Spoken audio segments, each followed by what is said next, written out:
ಏನು ma'am? Hello, good morning. Very good morning. ಏನು wow, ಮತ್ತೆ ರೀಸ್ಟಾಕ್ ಆಗಿದೆ ಮ್ಯಾಂಗೋ ಬಾರ್ಡರು. ಕಸ್ಟಮರ್ ಅಂತ ಹೌದೌದು, ಎಲ್ಲರೂ ರೀಸ್ಟಾಕ್ ಮಾಡಿಸಿ ಅಂತ ಸುಮಾರು ಏನಿಲ್ಲ ಅಂದ್ರೆ ವಾರದಲ್ಲಿ ಒಂದು ಹೌದೌದು ಜನ ಬಂದು ಹೋಗ್ತಾರೆ. ಹೌದು ಮೇಡಮ್ ಇದು ಯಾವಾಗ ರೀಸ್ಟಾಕ್ ಮಾಡ್ತೀರಾ ಅಂತ. ಸೊ ಅದಕ್ಕೋಸ್ಕರ ಇದನ್ನ ಮತ್ತೆ ರೀಸ್ಟಾಕ್ ಮಾಡ್ತಿದೀವಿ. ಸೊ ನೀವು ಏನ್ ಕಲರ್ಸ್ ನೋಡ್ತಿದ್ದೀರಾ ಸ್ವಲ್ಪ ತುಂಬಾನೇ ಡಿಫ್ರೆಂಟ್ ಮಾಡ್ಬಿಟ್ಟಿದ್ದಾರೆ. ಸ್ವಲ್ಪ ಚೇಂಜಸ್ ಹೌದು ನೋಡಿ, ಬಟ್ ಕ್ವಾಲಿಟಿ ಮಾತ್ರ ಅದೇನೇ ಇದೆ. ಸೇಮ್ ಇದೆ. 1950 rupees ಇರುತ್ತೆ. ನೋಡಿ ಕಲರ್ ಕಾಂಬಿನೇಷನ್ ಗೊತ್ತಾಗ್ತಿದ್ಯಾ? ಹೌದು, ಬ್ರಿಂಜಾಲ್ ಬ್ಲೂ ಮತ್ತೆ ಇದೊಂದು ಸ್ವಲ್ಪ ಮೆಜೆಂಟಾ ಮಿಕ್ಸ್ ಇದೆ. ಓಕೆ. ಸೊ ಈ ರೀತಿ ಬರುತ್ತೆ. ಬ್ರಿಂಜಾಲ್ ಬ್ಲೂ ಹಾಗೆ ಮೆಜೆಂಟಾ, ಬ್ಲೂಗೆ ಮೆಜೆಂಟಾ ಮಿಕ್ಸ್ ಆಗಿರುವಂತ ಕಲರ್ ಕಾಂಬಿನೇಷನ್ಸ್ ಅಂತ ಹೇಳ್ಬೋದು. ಹಾಗೆ ನಾನು ತುಂಬಾ ಸತಿ ರೀಸ್ಟಾಕ್ ಮಾಡಿಸಿದಂತ ಕಲರ್ ರಾಯಲ್ ಬ್ಲೂ.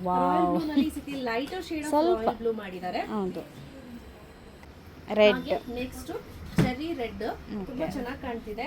ಹೌದು, ಇದು ನೋಡಿ ವೈನ್ ಗೆ ರುದ್ರಾಕ್ಷ ಮಿಕ್ಸ್ ಕಲರ್. ಹೌದು, ಆಯ್ತಾ? Last but not the least black. Black ಅಂತ ಎಲ್ಲರಿಗೂ ತುಂಬಾನೇ ಇಷ್ಟ ಆಗುತ್ತೆ. ರೆಡಿ ಸ್ಟಾಕ್ ಅಲ್ಲಿ ನೋಡ್ತಾ ಇರ್ಬೋದು. ಓಕೆ, ಇಲ್ಲಿದೆ ರೆಡಿ ಸ್ಟಾಕು. ಸೊ ಯಾರಿಗೆಲ್ಲ ಬೇಕು ಬೇಗ ಬೇಗ ಪರ್ಚೇಸ್ ಮಾಡ್ಕೊಳ್ಳಿ. ಕ್ಯಾಶ್ ಆನ್ ಡೆಲಿವರಿ ಇರೋದಿಲ್ಲ. Price 1950 rupees free shipping. Okay, ಬೇಗ ಪರ್ಚೇಸ್ ಮಾಡ್ಕೋಬೇಕು. Thank you ma'am.